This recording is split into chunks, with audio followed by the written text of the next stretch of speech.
Welcome to the Revenue Builders Podcast, a weekly show featuring B2B sales leaders and executives. Hosted by five-time CRO John McMahon and Force Management co-founder John Kaplan, the show goes behind the scenes with the people who have been there, done that, and seen the results. If you enjoy our content, please subscribe, rate, and review the show to help us reach more people. Revenue Builders is brought to you by Force Management. We help companies improve sales performance, executing the growth strategy at the point of sale. Find us at forcemanagement.com. Enjoy today's episode. Hello and welcome to Revenue Builders Podcast. I'm John Kaplan, here with my great friend and colleague, Johnny McMahon. Cap. Good morning. I think we're really lucky to have such a special guest on our podcast today. I'm blown away. Me too, buddy. I think, we're bringing our listeners a special conversation with a special human being who exemplifies courage, honor, integrity, and an absolute commitment to serve others. And, John, when we started this podcast, we knew we were going to talk to sales leaders and C-suite executives, but we also wanted to broaden the conversation and be able to speak with individuals outside the typical business roles and hear additional perspectives on topics like leadership, growth, and resilience. Yeah, absolutely, Cap. I mean, whether you're in sales, marketing, or an executive, you're always learning new things from different people, in different walks of life. And for me, I always tried to translate those lessons I learned, from other people I met, into my sales approach or interacting with people on my team, which helped me become a better salesperson and also a better leader. So I think it's vitally important to listen to everyone's story, and you never know what you might hear, what nugget you might learn, that can help you in your profession or in your own journey in life. So for me, Anthony's story is about character and the many character challenges that he and many others faced and continue to face on a daily basis. It's about personal courage. It's about relying on your intuition in chaotic situations, having the mental and moral strength to not only understand, but to face how our emotions of fear, depression, anxiety, or anger, the ones that he carried home, left him, empty, unable to communicate. Because those emotions were completely different than the emotions of love and compassion and trust that he needed when he and so many other vets, come home. But Anthony, and, he'll tell his story, but he really dug deep down inside himself because he realized that is where the power lies. The power is inside of you. It must come from you. Your understanding and accepting of things for what they are. And that's what Anthony did really good. He accepted the reality and challenging yourself, getting out of your comfort zone with the conviction and tenacity to change, the fortitude to move forward, not backwards, not stagnant, which would have been easy for Anthony to do, but move forward, gain a new perspective on life. So, Cap, you always talk about common and uncommon. Anthony's story is uncommon. Unfortunately, Anthony's struggles are not uncommon, and they're quite common. His struggles are a common representation of the struggles that our veterans face when they come home. Anthony, for instance, he needed something for himself and for other vets. And that's why he chose to walk from Milwaukee, Wisconsin, all the way to Santa Monica, California, which is depicted in the movie about him and his buddy Tom that did that walk. It's a movie called Almost Sunrise. And he did it to shine a bright, white, hot spotlight on the moral injury that our vets face. What's moral injury? People ask. Well, it's the psychological, behavioral, and social distress people face from witnessing situations that go against their individual personal values and their moral beliefs. The unfortunate situation is that today, moral injury has no diagnosis or any type of treatment protocol. So Anthony brought this to life in Almost Sunrise and also on this podcast today. It was a powerful movie. It's a powerful podcast, and Anthony is one hell of a personal powerhouse. Cap, what is it that you think you want the listeners to take away? Well, Johnny, you did such a great summary of that, and I'm so psyched that you had, the same takeaways I did. This one's kind of personal for me. In 2017, I saw this award-winning documentary again called Almost Sunrise. The story changed my life personally and professionally for many, many different reasons. I think I've shared with you before, Johnny, my mother's own story. She overcame a life of addiction and dedicated her life to serving the men and women like Anthony and others in the U.S. military in an effort to combat soldier suicide. And she was actually doing that on military bases overseas at the age of 85 years old was her last assignment. She was 85 years old working with soldiers to help them overseas, to help them to combat suicide. And seeing Anthony's story and Tom's story and Almost Sunrise, it just kind of really brought home that, what my mother was doing really mattered. And so there's so many golden nuggets in this podcast, Johnny, on leadership, accountability, mission, purpose, and overcoming tremendous obstacles. I'm excited to share it with our listeners. Yeah, it's an incredible conversation with Anthony, and I wish we had more time to share because it was a short hour and, it felt like it could have went on. But I hope those of you listening out there will enjoy it as much as Johnny and I did. So please take a listen. Today, we are bringing our listeners a special conversation with a gentleman that exemplifies courage, hard work, and absolute commitment to serving others. Sergeant Anthony Anderson served 6 years in the infantry, including 2 tours of duty in Iraq. While there, Anthony participated and led several actions ranging from combat patrols to humanitarian missions. And after leaving the military, Anthony completed his education and began working with veterans as a peer mentor, assisting with a host of issues that impact reintegrating into post-service life. He has a huge passion for not only the soldier, but also the soldier's family. Anthony and his wife, Holly, have 2 beautiful children. He's also a business owner of a cool company called Lit Beards that we'll talk a little bit about here. And he's got an incredible story, Johnny. It's part of that story was shared beautifully in the award-winning documentary called Almost Sunrise. The film follows 2 veterans, Anthony and his friend Tom Boss, who embarked on a 2,700-mile walk across America as a way to confront some pretty powerful and personal post-war challenges. The film does a really, really good job of capturing the story of the unseen wounds of war. So, Johnny, it's my great pleasure to introduce you to Anthony Anderson. Hey, Anthony, thanks for joining us. I've read about you. I've listened to your videos online, and I watched the great movie, Almost Sunrise. So I'm super excited to speak with you today. Thanks for joining us. Really appreciate it. Yeah, appreciate it. Thanks very much for the opportunity.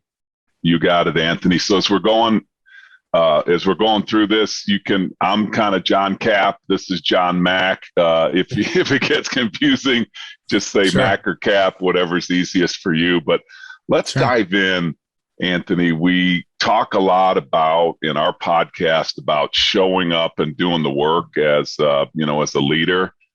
I don't think anything exemplifies that more than, a 2,700-mile walk from Wisconsin to Santa Monica. That makes a great headline, but it's much deeper than that. So we're going to talk a lot more about that today. Why don't we just kind of ease into this conversation and talk a little bit about how did you decide to join the military? Sure. So service is a big thing in my family. My dad was a school teacher.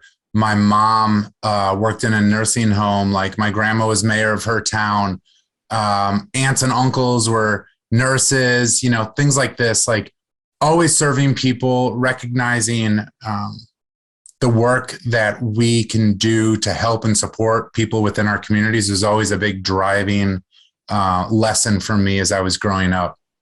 And so when I was small, I remember watching the start of the Gulf War. I remember seeing the stuff on like CNN and all the, anti-aircraft fire, and going and kind of watching this thing unfold in real time. And then I remember the ticker tape parade with General Schwarzkopf and everybody coming back. Like, I have vivid memories of this.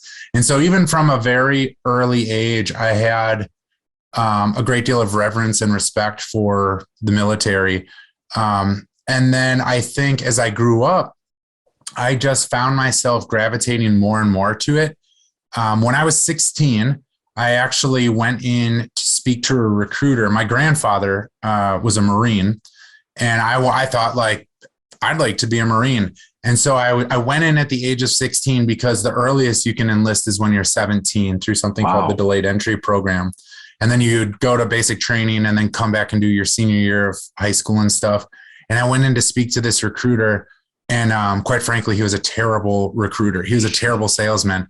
Rather than tell me anything that a young 16-year-old who's like motivated and, wide-eyed and just kind of want to go out and maybe have a bit of adventure and do good, it just was like, we're going to grind you into the dirt, and, it's just, we're going to break you and stuff. And so I was like, well, maybe I'm not quite grown up enough for it. That said, when I started college, my first week of college, the 9/11 attacks happened. And so that, I think, kind of brought back into focus for me. This is something you've always thought about. And now there's kind of a new drive to kind of go back that way. So I completed my freshman year of college and then began speaking to a recruiter and decided, like, this is definitely what I'm going to do. So again, like, basically from the very beginning, service always being a big deal to me. And then, of course, like, this gigantic event that kind of brought that back to the forefront of, like, this is actually a really good time to do this. This motivates you. You see a purpose behind it. If now more than ever is the time to do it. So when it came to what I was going to do, when I pictured like what military service was, I always thought about the infantry. I thought about kind of the combat element, not so much, being a mechanic or working in an office type job of the military. It was big, heavy pack, rifle, marching, shooting, fighting, things of that nature. So you go through the normal process and, take the tests and talk to recruiters and do whatever. And ultimately I decided I wanted to be in the infantry. And my family was very supportive of me joining the military. They wanted me to try to find a job within the military that I could use when I like transitioned out of the military, but really, kind of as like a young, stubborn, focused young man, I was like, no, the infantry is what I want to do. And so ultimately that's what I did.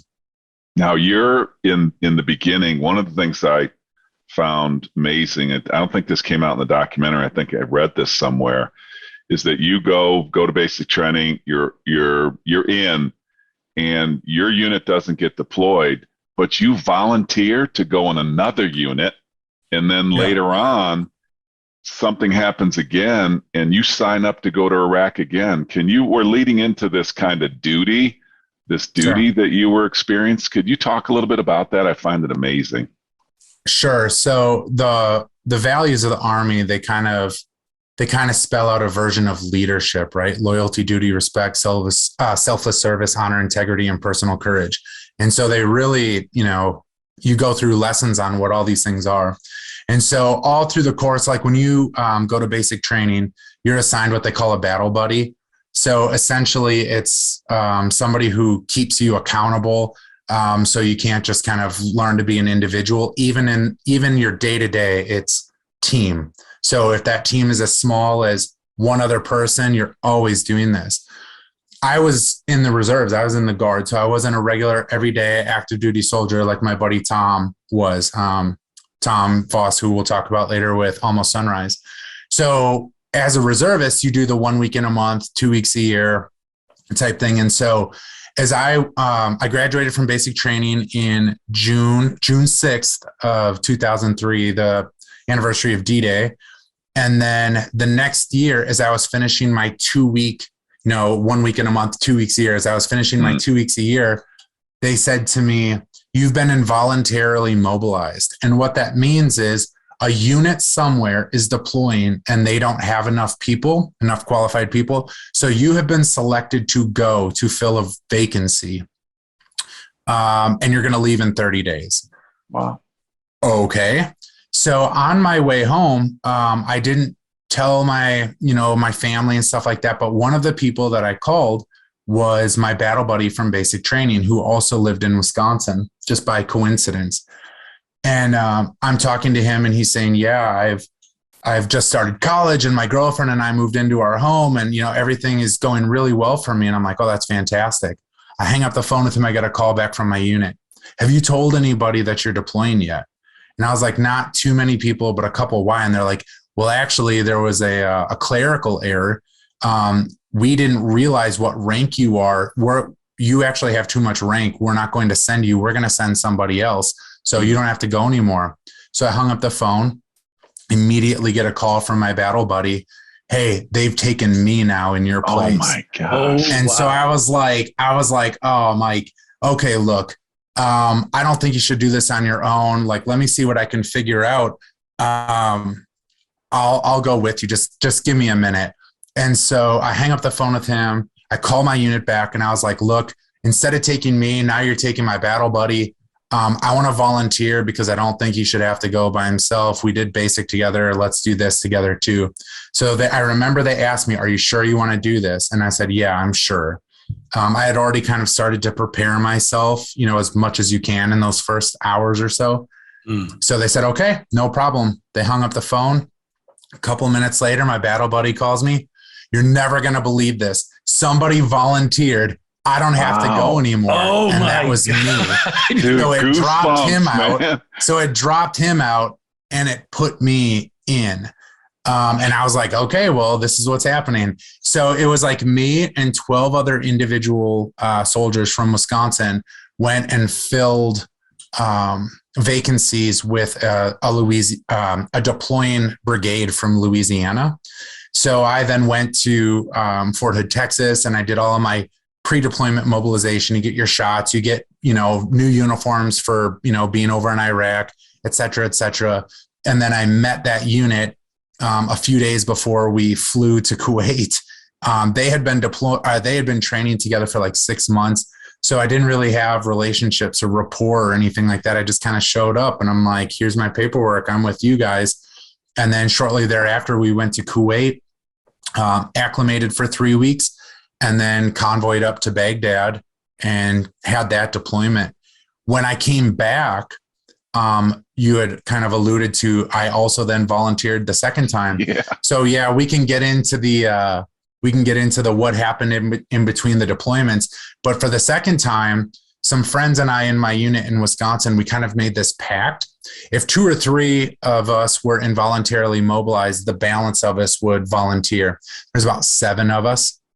And so sure enough, the war's still going on. It's very early now, 2007. The first deployment was 04 to 05. Now we're at 2007. And a couple of guys get involuntarily mobilized. So I volunteer. One of my buddies couldn't do it. His dad had just passed away. Another guy was about to get married. Like, there were reasons why people couldn't do it. So these 2 or 3 guys that were involuntarily mobilized, and then I volunteered, and we go to get, squared away to deploy, and every one of them are disqualified. I am qualified. So I go again by myself, and I'm taken as an individual and placed with a deploying unit from Wisconsin a couple months later. And then, kind of same song and dance, go through the pre-mobilization, the pre-deployment, and then go. What a freaking story. What about up and down emotions? And then through it all, though, you were a man of integrity. Maybe some of those guys, everything was for real, but you were a man of integrity throughout the whole thing. Well, the biggest difference between both of those was, in the first instance, I was engaged. but I told my soon to be wife. So my wife and I got married shortly before my first deployment on an expedited thing, right? Tuesday night by a judge. But I told her I was volunteering. The second time I did not tell her I was volunteering. I kind of allowed her to believe that I had been selected. I waited until I was safely in Iraq to let her know that I had volunteered. Safely in Iraq. If that makes any sense, safely in Iraq. Yeah. Wow. What are your big takeaways from your experience? I want to talk to you not so much the trauma and personal things that you experienced.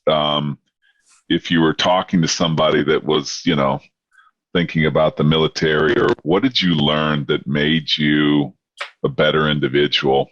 Not that your post hasn't made you a better individual, but things of service, things of discipline and preparation. Like, it already sounds like your commitment to others and duty is off the charts. What else did you take away from those experiences? Yeah, I mean, I wish we had, several hours to kind of go over this, but when I went the first time, I was 21 years old. I turned 22 when I was in Iraq. When I went the second time, I was 24. I turned 25 while I was in Iraq. So I was a pretty young man. I think some of the things that I took away, certainly in the first time, much earlier in the war with a different kind of mission, how much chaos is surrounding you and how little control you have over these things, but how ultimately, you have to make decisions. You have to be willing in those moments to do it, because otherwise, you can't be stagnant. You have to go with the flow, and you have to be flexible, and you have to, be agile and adjust, but you have to make decisions. You can't wait always for somebody else, because they may be processing, but everything around you is very dynamic. So you have to be willing to say, this is what we're doing. We're moving in this direction. And then ultimately realize I can always pivot if I need to, but I can't stay where I am. I think some other things that I learned when I was deployed, there is this big need, I think, for people to be understood, but at the same time, the flip side of that same coin is to truly not be misunderstood. And so I saw a lot of people that were going through traumatic events with me that were not willing to speak about what it was that was happening. And I don't know if it's because they were still processing it, or if they just wanted to kind of put up a front. And so what I mean is, you're young and you see a roadside bomb go off on a vehicle full of people that but you can't talk about being afraid or what that was. And so I think I learned very early that people want to be understood in one way and seen in one light, but they also don't want to let on what actually allows people to get to know them. In that moment, I was terrified, or in that moment, I didn't know what to feel. And so I think I learned pretty quickly that it was important to be able to figure out and understand what it was I was doing. Because when I came home the first time, I didn't really know how to process that. But the second time, I was I'm going to go speak to somebody, even if I feel fine, because now I've recognized the need to do this. I also saw, just economically, what a tremendous waste of resources you would see. Just because people, it was throwing so much away. It was we're going to go do this now. And there was so much time and so much energy and so much effort where people didn't know what the purpose was that they were doing, because you'd get mission creep, this is what we're doing. And then it would change, we're winning hearts and minds. We're finding weapons of mass destruction. And then we're doing this, and we're doing this. And so it was very hard to find purpose. And so I recognize too, that one thing that motivates me is purposeful work, understanding the mission and the values and the why behind things, not just what and how we do it.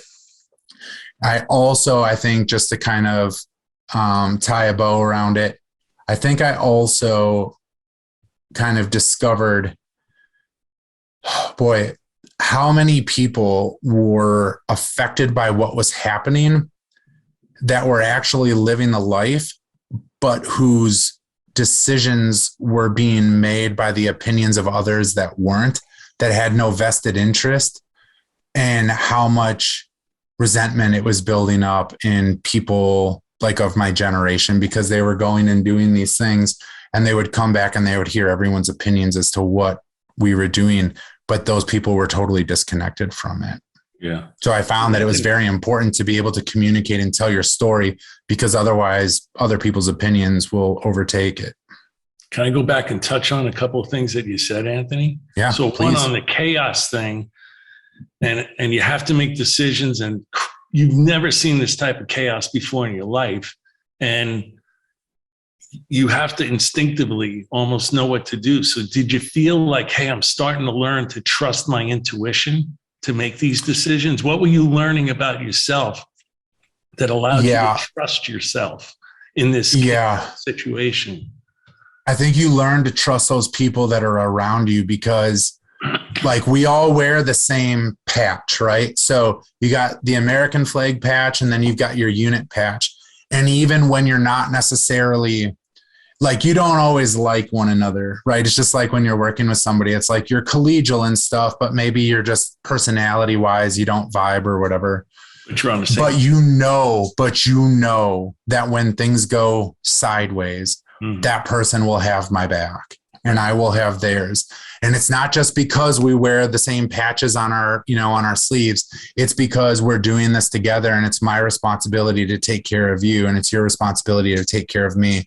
And I think what I ended up really trying to do in those moments where it was very chaotic was trust that those people would remember, like, they were responsible for me, and they would trust that I was responsible for them, and that we would take care of one another.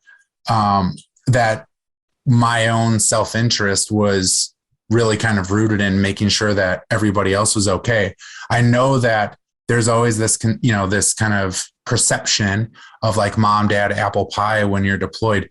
It comes down to, I am responsible for the people around me, and they are responsible for me. And so the chaos that surrounds you, when it drives you to make decisions, it's really like, what is the best decision for those people around me? Because I want them to feel comfortable making the best decision for me too. It's mission focused, but we all recognize that we need each other to accomplish the mission. So Anthony, the other thing I wanted to touch on is, and I'm paraphrasing here, what you might have said is, if you don't have a clear-cut mission for what you're doing and why you're doing what you're doing, then you don't have this purpose. So on one hand, you have this, it's not reality of, people want to believe America, mom, apple pie, all that type of stuff. And then you're just trying to stay alive and protect the backs of your teammates in this chaotic situation. So there had to be this conflict between, this is what I thought I bought into, but this is what I really bought into. And now I got to decide that I'm going to buy into this chaotic situation just to stay alive, right? Could you talk a little bit about that conflict that had to happen in yourself? Sure. And I think that that's ultimately then what we kind of discover and discuss within Almost Sunrise, right? This kind of conflict of what you're being told and what you're supposed to act on, but then ultimately like what you're observing and what you're feeling. And so some of the chaos of war is not just what's happening outside, it's what's happening, in your heart and in your mind. And so all of these things where the military, it's all mission focused and, it's value driven. It's like, here's the values that make you who you are, and we believe what we believe together. And as a result of that, we can push through and accomplish these missions.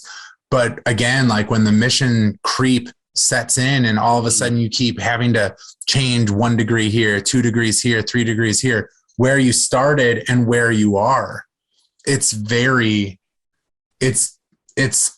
hard. It's hard to reconcile within your own mind. And then you begin to think like, I'm away from my friends. I'm away from my family. I'm away from everything that's familiar to me. And I can't tell you why, but I'm having to do all these different things, and I might die, and I might have somebody that, I'm responsible for get hurt or killed. I don't even know what it is I'm doing, but I have to keep going, through the motions. In the documentary, one of Tom's friends, Emmett, he talks about how generally wars, have been contextualized in the United States through the lens of World War II, and how there's this bad guy and we're going to go, free, the oppressed, and we're going to do these things and over. But then when you actually start going into, and you're one of the actors within it, you start to see these things that are not aligned with that. And so that creates this conflict within you. So the mission driven and purpose driven and why driven stuff, it's just when you're a young man and you're kind of finding yourself in these things, or a young woman and you're finding yourself in these things, you can't compare them to anything because war has no peer. So I've used the example in the past on like the first time you break up with a girl or a significant other, you feel like the entire world is coming, down on you, and you'll never recover. And then you get into another relationship and that one ends, and you start to learn how to cope and deal with and stuff like that. Well, in war, there's nothing that compares to it. So when you're trying to figure out, how to navigate through that chaos, there's not a lot to fall back on with comparables to say like, oh, in this situation, I behaved like this, or I coped like this. You just find yourself in a completely new, uncharted set of territories every day. Right. And what really hit home for me in the movie, and it makes so much sense, but, as a soldier, they tell you to consider yourself already dead. So there's no room for certain emotions, no room for compassion, empathy, trust of even the civilians, because there's enemies all around you. So how can you have empathy and trust for basically the enemy? So you're basically learning to turn these basic human emotions off. But then when you come home, those are the emotions that we need when we're around family and friends. We need compassion and empathy and trust. So it was a giant struggle for you when you came home to try to turn those emotions back on. And in the movie, I think you felt, and you got to, tell me if I'm wrong here. I think that deep down you knew that you had to face yourself and learn how to turn those emotions back on. So it's where you got this idea to walk, with Tom from Milwaukee to Santa Monica. Can you walk the listeners a little bit through that? That might No. That's so the emotions that serve you well here are not necessarily the emotions or the mentalities that are going to serve you well when you're serving in combat. I mean, yes, you have love and empathy and compassion and consideration and all these different things, but usually it's reserved for those people that you're serving with. It's impossible, especially it's impossible for me when I was out on missions to see some of like the kids and stuff like that and not feel compassion for them. Sure. Of course I did. It's not like I found the civilians in Iraq to be something different than I was. And quite frankly, I saw pretty quickly that they wanted the same thing, like the same things that I wanted: to be happy, to be healthy, and that those people wanted the same things for their children, to be able to be educated. They wanted jobs, they wanted prosperity, they wanted all of the things that we want here. They were just caught up in this complete and total mess.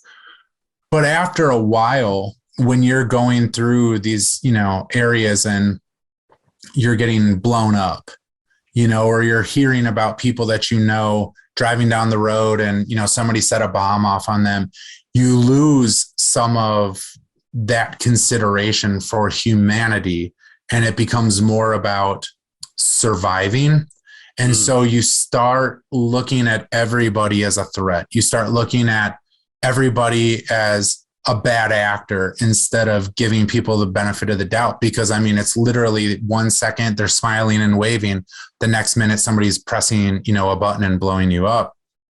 So those things that make you a good neighbor, a good friend, a good coworker, things like this, they shift when you're over, in those situations. And then what you ultimately discover is like you survived, and you survived by being more critical of people. You survived by maybe having a different edge to you. You survived by being more suspect of people's motivations, because it helped keep you and those you're responsible for alive. And then that becomes a new default. And that becomes a new lens with which you look at the world through. And when you come back, it's not as easy. And people, I think, feel like, oh, well, you lived in this community for 20 years and you behaved this way. So 20, to 1, you should be very easy to then transition back to what you did for 20 years as opposed to 1 year. That 1 year has no peer. That 1 year is, not comparable to any of the 20. So it's very difficult then to find yourself willing and able to transition back. The hard part truly is being able to communicate that you don't know how, when everybody around you is talking about how proud they are of you and how grateful they are for you. And you don't feel pride necessarily, and you don't feel gratitude. You feel confused and you feel like you're still trying to figure out what everything is. And so instead of accepting everything, it's kind of like smiles and, that kind of north-south, like, oh, you're welcome. But I don't know what it is I'm saying you're welcome for. Was it my time? Was it my sacrifice? Is it the memories I carry forever? Like, what am I doing, in those relational moments? So, yeah, I mean, John, it's tough when you're young.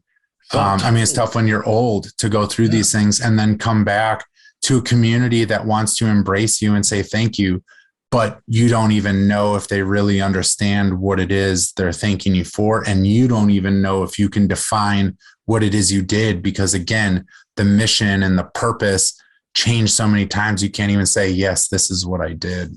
Yeah. And you feel probably empty inside, but you decided in the movie, I think I got to face myself. I don't know if that was explicit, but it was deep down. I think you knew, like, I got to face myself and I got to figure a way, like, out of Tom this. and I, right? Tom and I spent a lot of time talking about how, like, man, I'd like to just get in the car and leave. Hey, man, if I could just go right now, I'd go. Right. And so I think in a lot of those moments, like, I was segregating myself like from the rest of the world. You mean like away? Yeah. Yeah. Like, I just get in the car. I just leave. I just go. Maybe I'll come back in a month. I don't know. I would just like to get away. Or one common refrain that you hear from veterans a lot is, man, I wish I could just go back. Man, it'd be so much easier if I could just go back. Things made sense. They weren't safe. They weren't easy, but they made sense. I think for me, the tipping point was I turned 30 and I remember sitting in my basement thinking, wow, I turned 30 tomorrow. What am I going to do? I don't want my 30s to feel like my 20s, which were all about being deployed and dealing with the fallout of it. I don't want, I had a child then. I didn't have a kid when I deployed. I don't want to just always be carrying this baggage with me. I have, relationships that matter to me and responsibilities that I have to hit. So I don't know for sure what I knew I needed to, like, face myself. I knew I needed to do something dramatically different. Okay. Yeah. Or it was just going to be more of the same. It's kind of like when you're like, I'm 90 degree in this, it's not about going back. It's just about, like, a dramatic shift. I didn't know what I was doing. I didn't know how I was going to do it. I didn't know if it would work. I didn't know if it ended at a certain point and I could, like, check a box and say I've achieved it. I just knew that I couldn't keep doing what I was doing. So then you and Tom decide to go on a walk. You want to? So yeah. Before you go to the walk. Yeah, sorry. Before you go for the walk, one of the things that struck me for the first time, I heard this principle called the moral injury. Yes. There's a lot of information out there about PTSD. It's even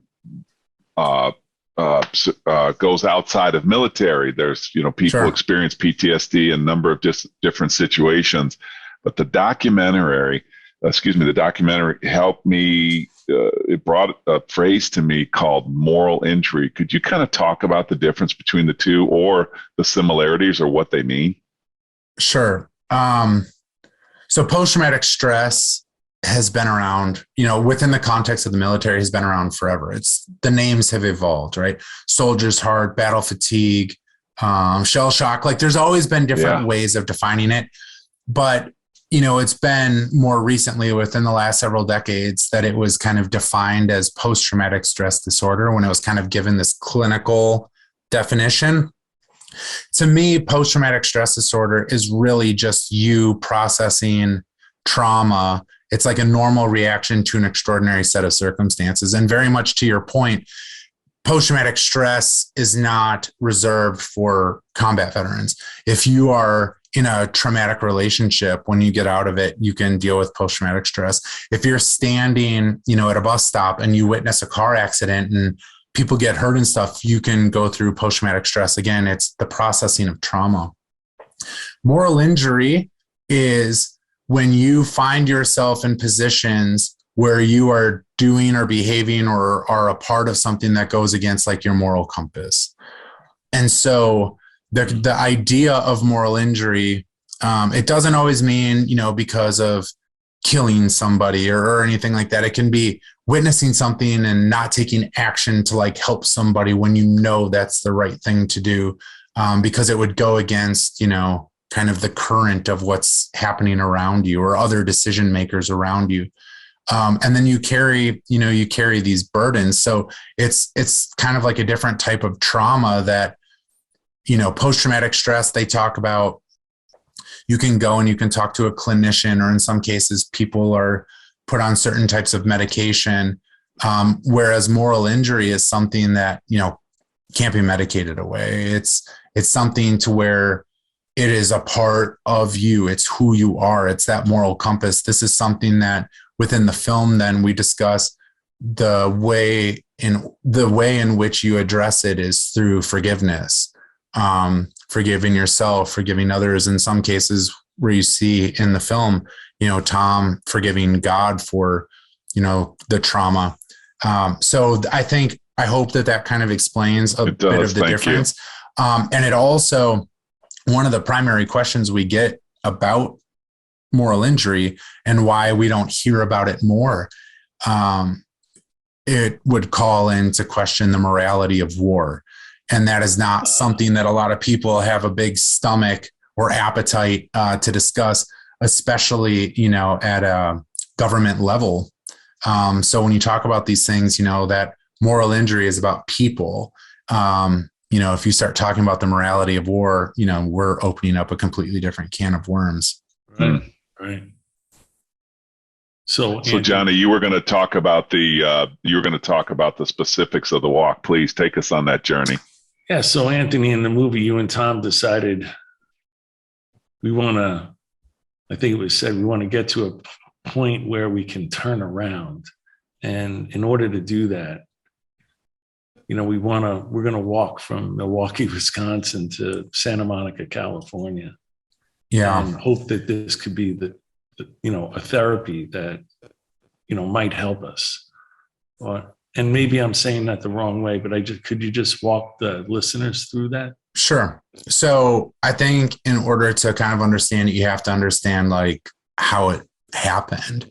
It happened again with Tom and I. Tom and I didn't serve together. Tom and I met one another in Milwaukee, serving veterans, becoming peer mentors to veterans.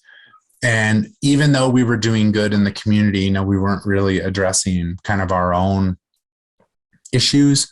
We would talk about them amongst ourselves, but we wouldn't really talk about them at large. And so one day, Tom called me and asked me if I had a rucksack he could borrow. And I asked him why. And he said that he had never really taken the time to address his own issues. And he had some friends that he had served with in California. And he was thinking about walking from Milwaukee out there to see them. And I was like, dude, I'm in the same boat. I never really took any time either.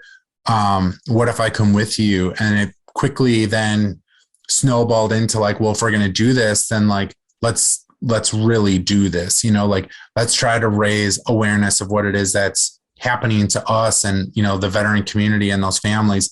Let's try to raise awareness of, who's doing what to try to address it. Let's try to help one another, as friends and peers. And let's try to, raise money to help, nonprofit that can help veterans and their families seek the peace that they're looking for. And so we really started to kind of in earnest plan it. And then it was like, well, we're going to need a lot of stuff. So of course we built a website and social media. And this is in the early moments of like Instagram. Like we were trying to figure out, do we want to use Instagram or do we want to use this? It was all these different things. So building these things out, and it was very much grassroots. And what we found that was kind of frustrating was a lot of the people that we were asking for help from like the business community, it wasn't that they were unwilling. It was like, oh, well, we've actually done all of our charitable giving for the year thus far. Like maybe you can come back next year. And we're like, well, next year it'll be done. Right. And so a lot of the support that we found came from the veteran community. And certainly there were businesses that helped us and donated, but quite frankly, the shoes, the bags, all of the things that we needed to help carry us, to the finish line, we were getting from support from veterans, other veterans and their families. So we planned it ourselves and then put it out there, and it generated a bit of a following. And then, of course, this documentary film crew from New York heard about what it was we were doing and reached out.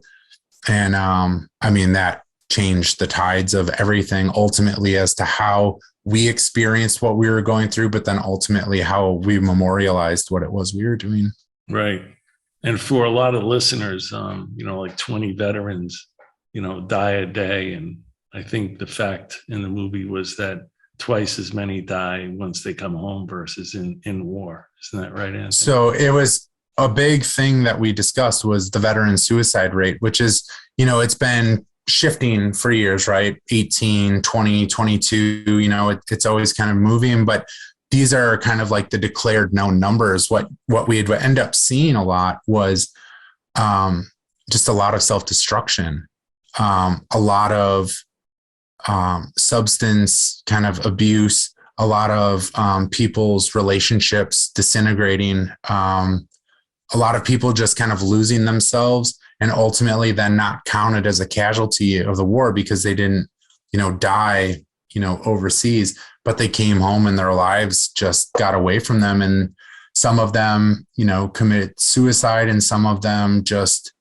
shell up, hold up, and just kind of the years go by and they're never actually able to kind of get beyond it.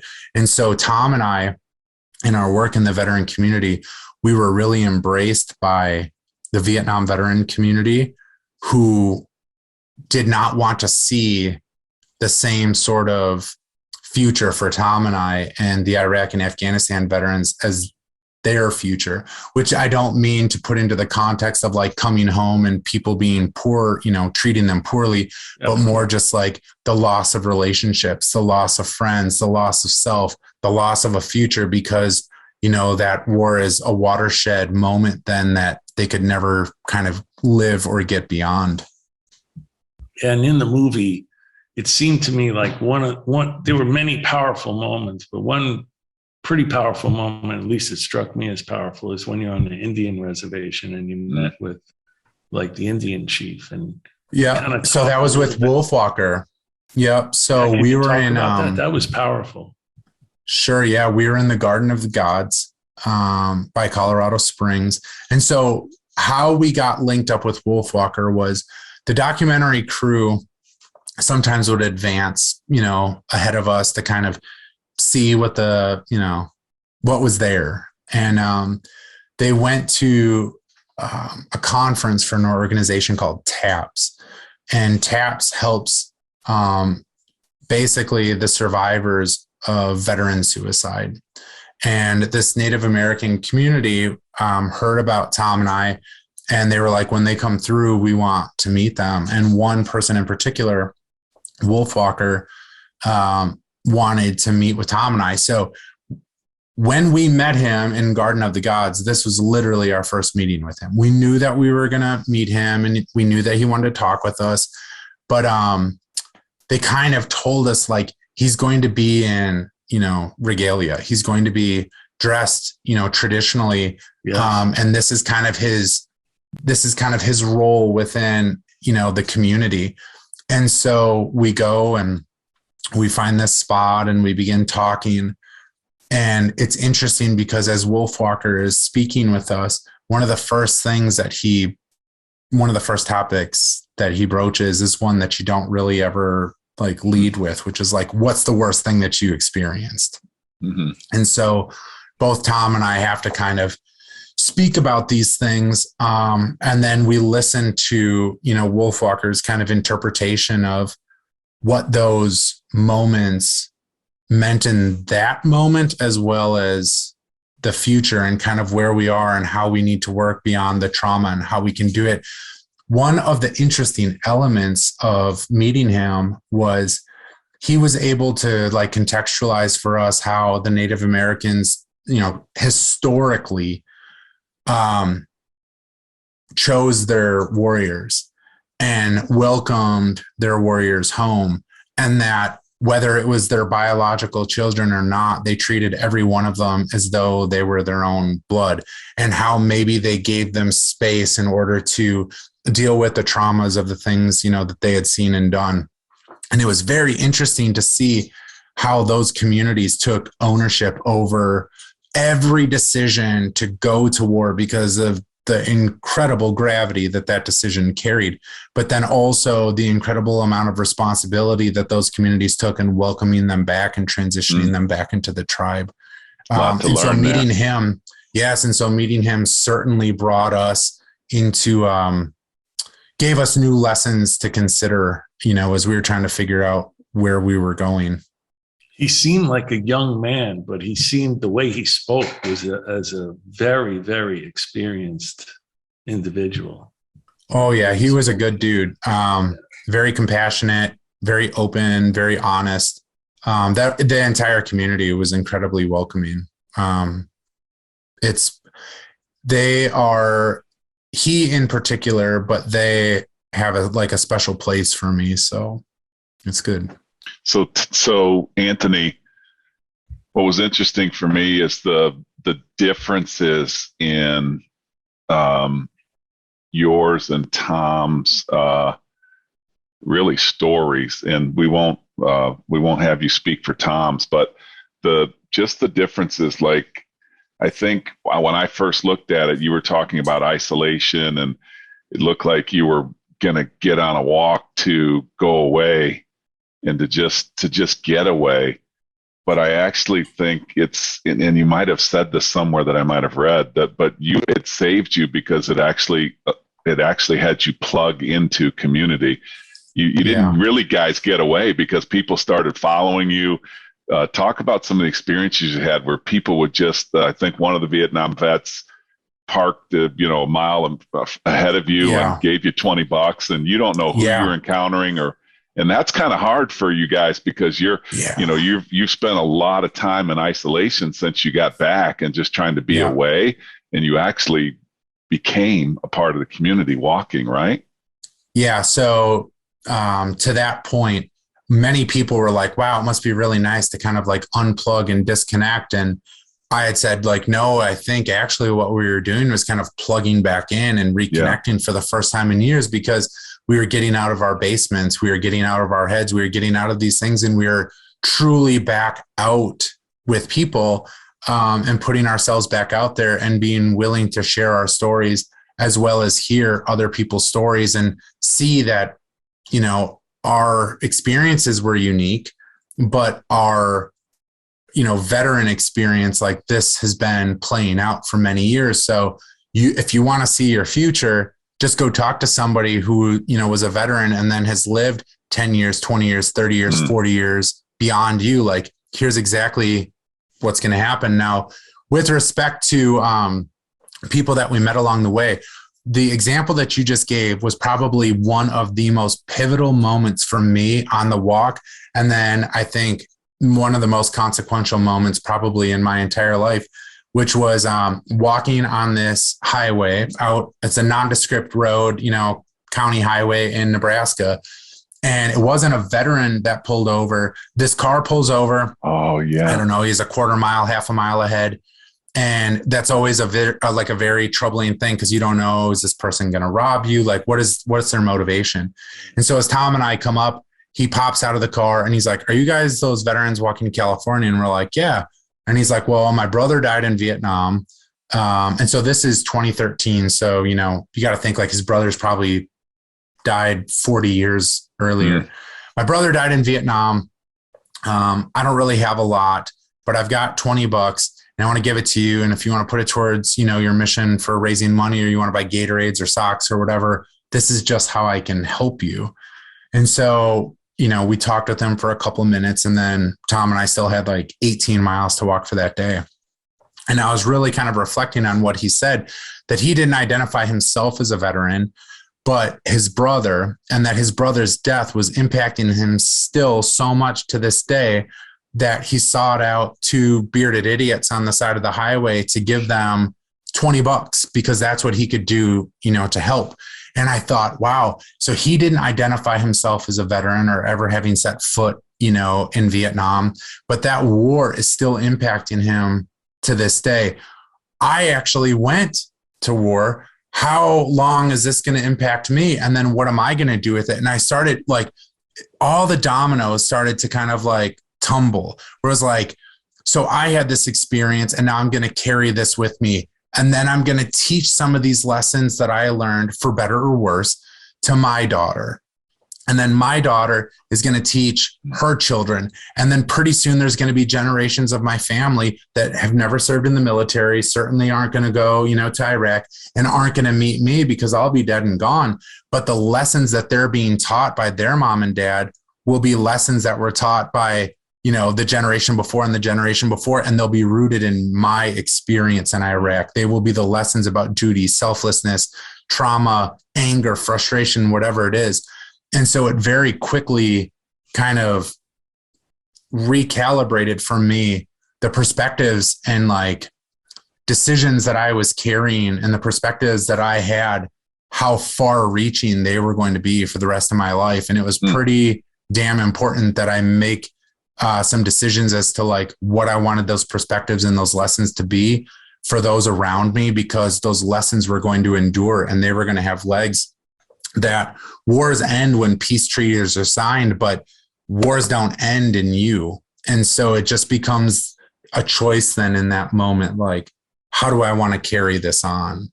And so those moments where they're so organic, it's just somebody that you met and all of a sudden you strike up a conversation, and then it completely changes your perspective. I said many times, I always screw this up. I really need to Google the actual saying, but it's if you put 100 monkeys in a room with typewriters, eventually you get Shakespeare.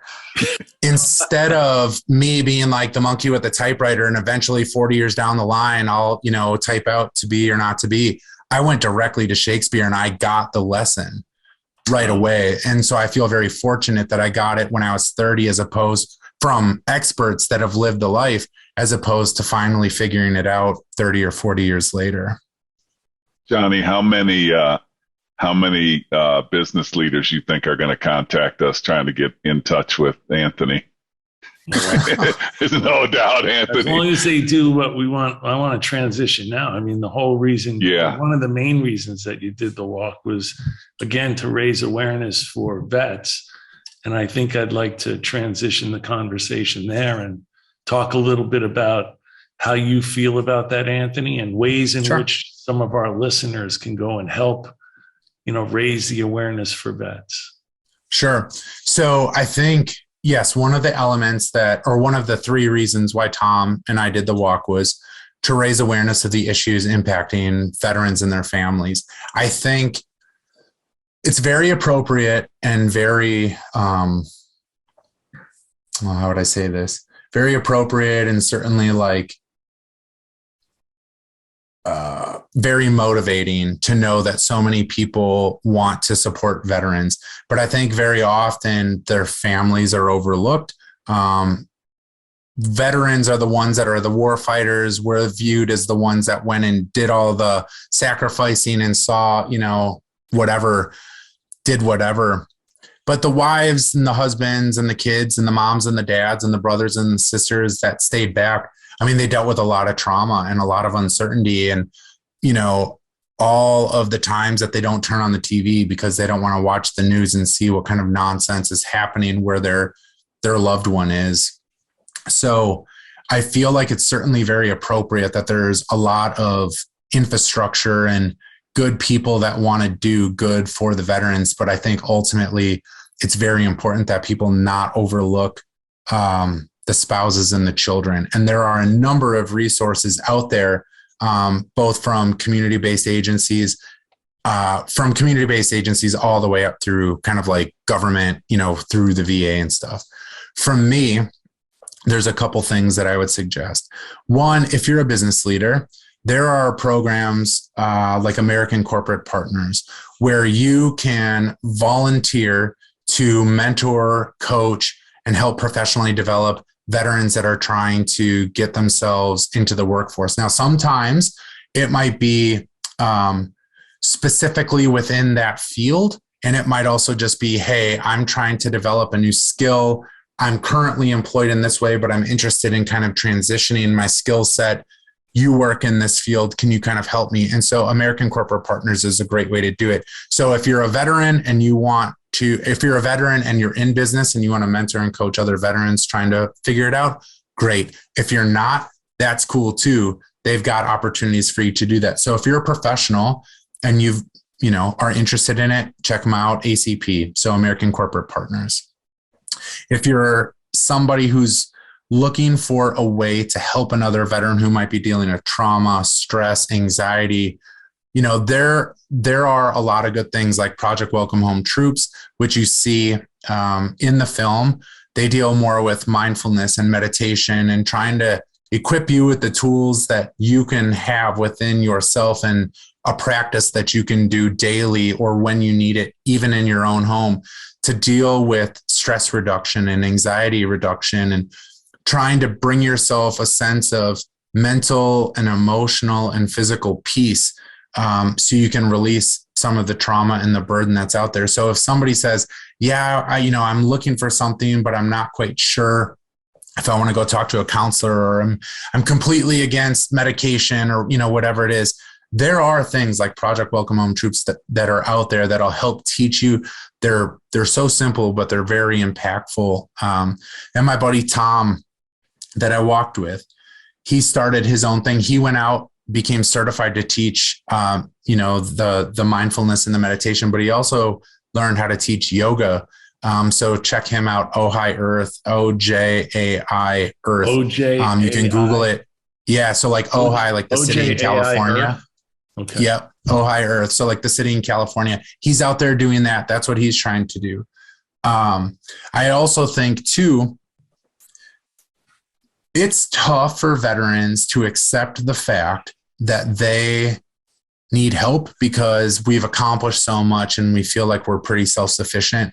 If you've got, a veteran loved one or a veteran family member that needs to speak to somebody, like try to seek out through a vet center or a VA, maybe a veteran-led group, because sometimes we just want to tell people our stories in a non-judgmental way with people that have experienced what it is that we've dealt with.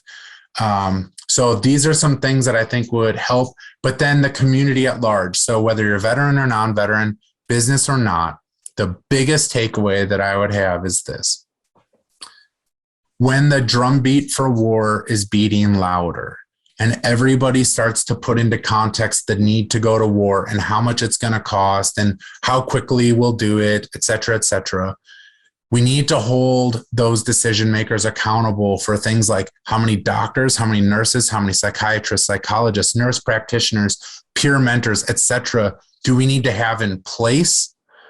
And will they be in place before the first, shot is fired?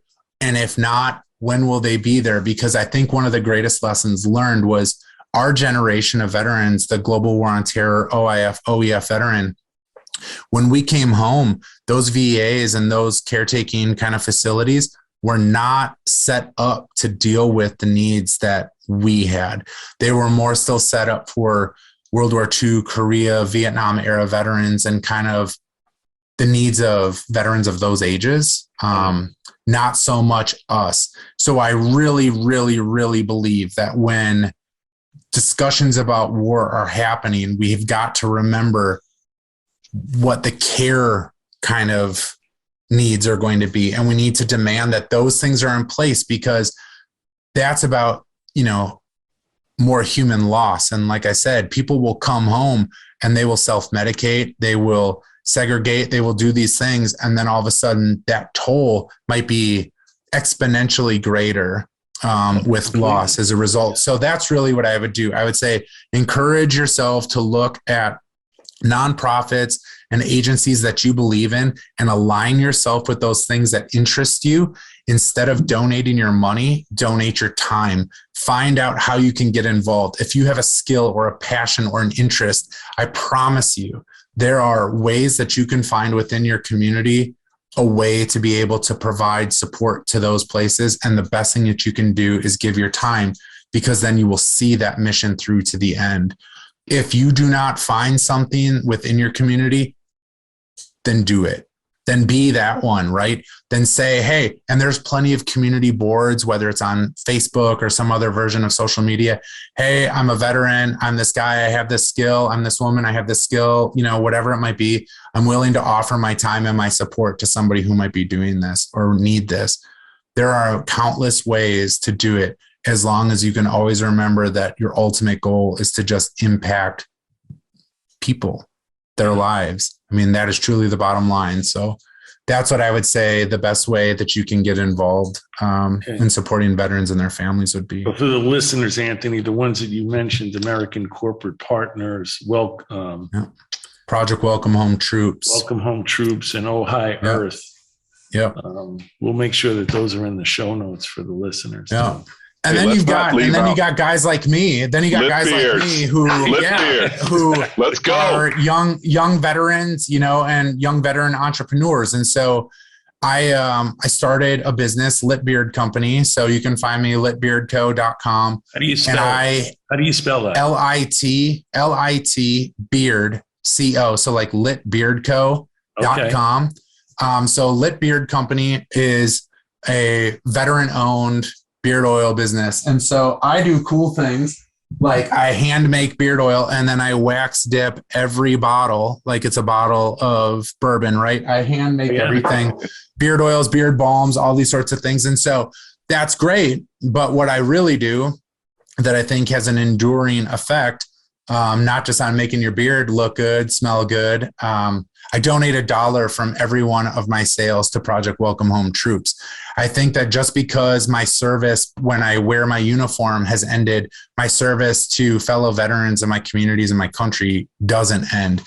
And so I take that entrepreneurial spirit and I try to do something that's a bit more altruistic. And so I let people know within the pillars of my business, I'm veteran owned, wax dipped, handmade.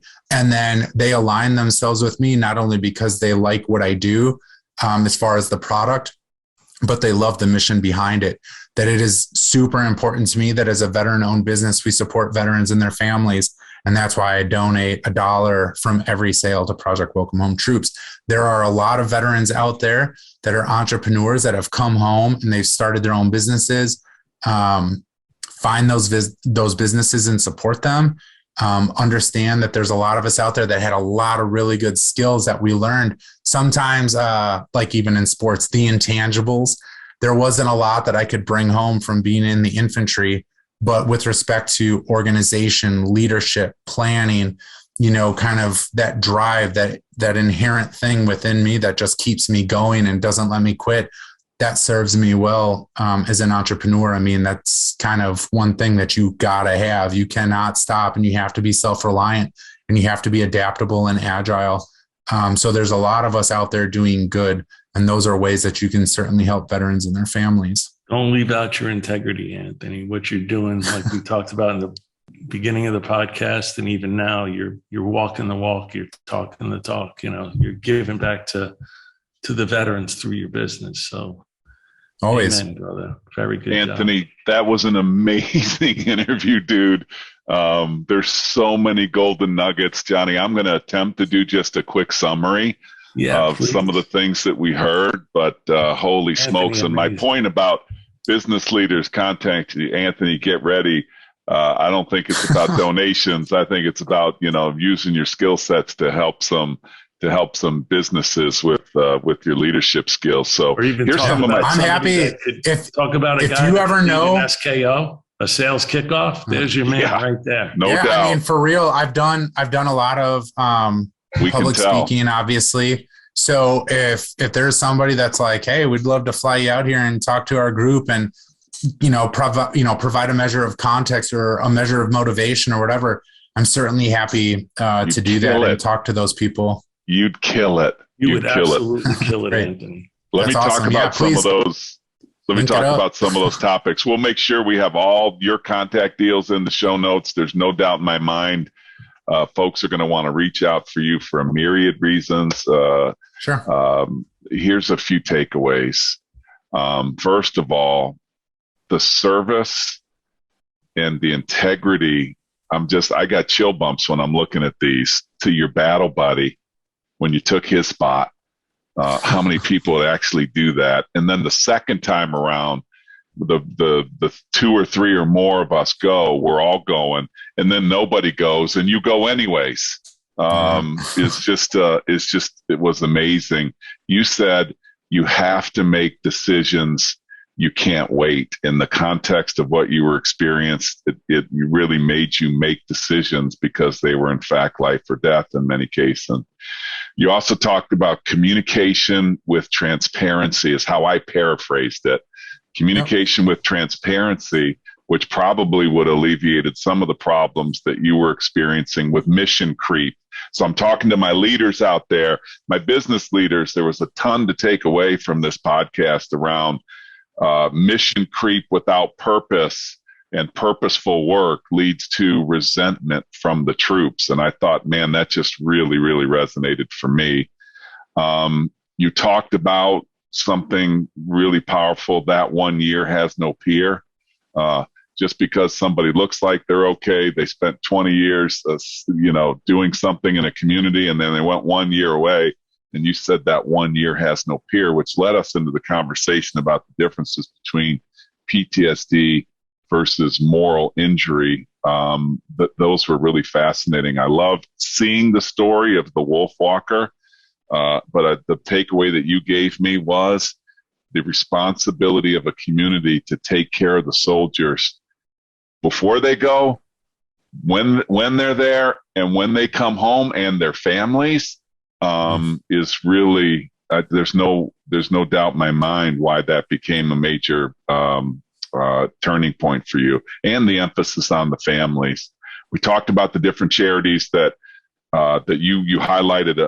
American Corporate Partners, Project Welcome Home Troops is very near and dear to our hearts at Force Management. We're involved with them.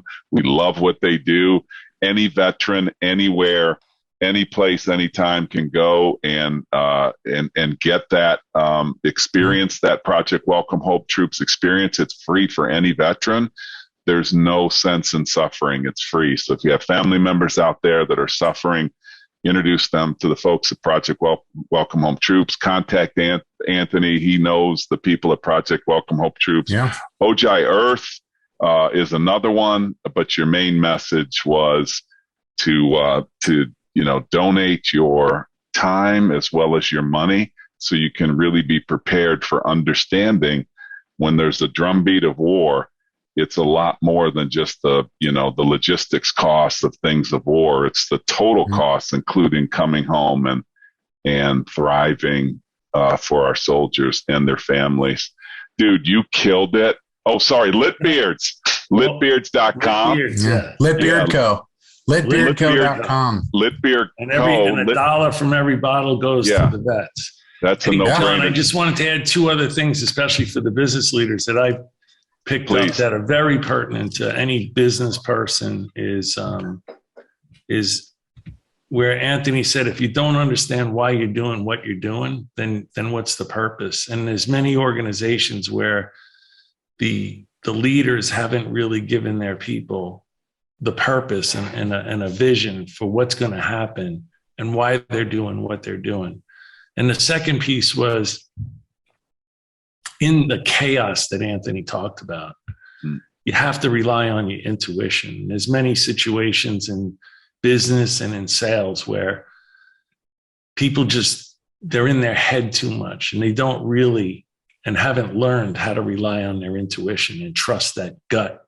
And that's what Anthony found out pretty quickly that he had to do in a chaotic and chaos situation. So when I started doing sales training, I always kind of looked at salespeople in this very negative light because I remember I said they're just manipulators with titles. But what I started to find was those that focused ethically, and they started to pair right product for the right reason. Like, it's not about just getting this person to commit to this and it's an exchange and it's transactional. It was more relational. Like, I don't want to force this with you. I want to be able to show you the value and what this is going to do for you, for your life. This is interesting because when I was younger and I was, deployed, it's your intuition, but it's also your training, and it's more like task execution. Like, I have to do this and I have to do this. And this is how I go, like muscle memory, it's just like, this is what I do. And so it becomes an unconscious thing. But ultimately, like, when you're dealing with people leadership, it can't be unconscious. It has to be very conscious and very purposeful. And you have to be able to connect the task, because you may be asking somebody to sacrifice more than they would ever be willing to do in any other circumstance. And in business, it might be time away from their children or time away from their family. And if they're aligned with why you're doing what you're doing, they will give of themselves to do it, because 100%. I think ultimately people are very mission and purpose oriented. But if they feel like they're just going out and they're sacrificing for nothing more than just like checking a box, no, that's ultimately what breeds resentment and gets people to think like, this isn't what I want to do. Right. That's why they attrit from many organizations. So, indeed. Johnny, so you want to bring us home here? Yeah, so powerful. Anthony, I can't thank you enough, not only for your service to others, for your service to the country, for your continued service to the families and the men and women who have served, for serving our audience with just an outstanding, unique podcast. We couldn't thank you more. Thank you so very much. And Anthony, you're very welcome. And I have to tell you that it's very easy to do this when both hosts have the same first name. So thanks for keeping it simple for You're me welcome. as well. I appreciate that. Yeah, Anthony, thank you so much. We're very, very grateful to have you. And thank you so much for all you do. I really appreciate it, man. You're welcome, fellows. It was my pleasure. All right. And thank you for listening to Revenue Builders. Thanks for listening to today's episode. Be sure to check us out at forcemanagement.com.